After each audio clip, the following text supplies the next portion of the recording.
अस्वस्थ राजा की कहानी।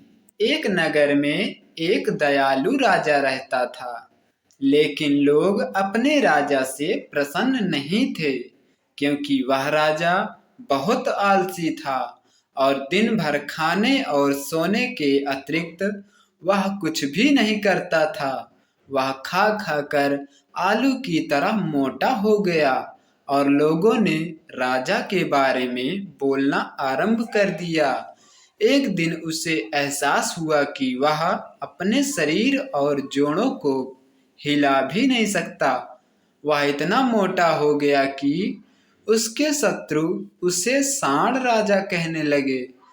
उसने अपने राज्य के सबसे योग्य वैद्यों और हकीमों को बुलाया और स्वयं को सही करने के लिए उन्हें उच्च पुरस्कार देने का वचन दिया, लेकिन उनमें से कोई भी उसे स्वस्थ न कर सका।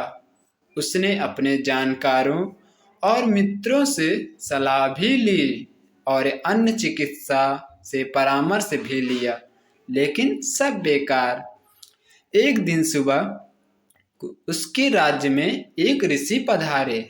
उनको राजा के स्वास्थ्य के बारे में सुन रखा था और इसलिए उन्होंने मंत्री से मिलने का संदेश भिजवाया। जब मंत्री उनसे मिला तो उन्होंने मंत्री से कहा कि महाराज आसानी से ठीक हो सकते हैं। ऋषि के ऐसे शब्द सुनकर मंत्री बहुत प्रसन्न हुआ और उसने राजा से मिलने के लिए ऋषि को महल में चलने के लिए कहा। ऋषि की कुटिया राजा के महल से कुछ ही दूरी पर थी, इसलिए राजा ने ऋषि को महल में लाने के लिए कहा। क्योंकि राजा आलसी और मोटा था, लेकिन ऋषि ने राजा के महल में जाने से मना कर दिया और राजा को अपनी कुटिया में आने के लिए कहा। अनेक प्रयास के बाद राजा किसी तरह ऋषि से मिलने के लिए चलने को राजी हुआ और ऋषि की कुटिया में गया। ऋषि ने राजा को प्रोत्साहित करते हुए कहा कि महाराज, आप जल्दी स्वस्थ और तंदुरुस्त हो जाओगे। अगले दिन से इलाज के लिए रोजाना राजा को आने के लिए कहा। ऋषि ने यह भी कहा, यदि महाराज शीघ्रता स्वस्थ होना चाहते हैं तो उन्हें इलाज के लिए पैदल आना होगा।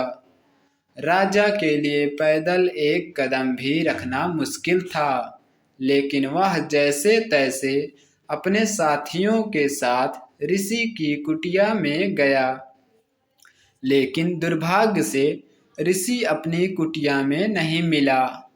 वह पूजा करने गया था तो राजा अपने महल वापस आ गया। अगले दिन राजा पैदल ऋषि की कुटिया तक फिर गया, लेकिन ऋषि अगले दिन भी नहीं मिला। 2 सप्ताह तक यही सिलसिला चलता रहा।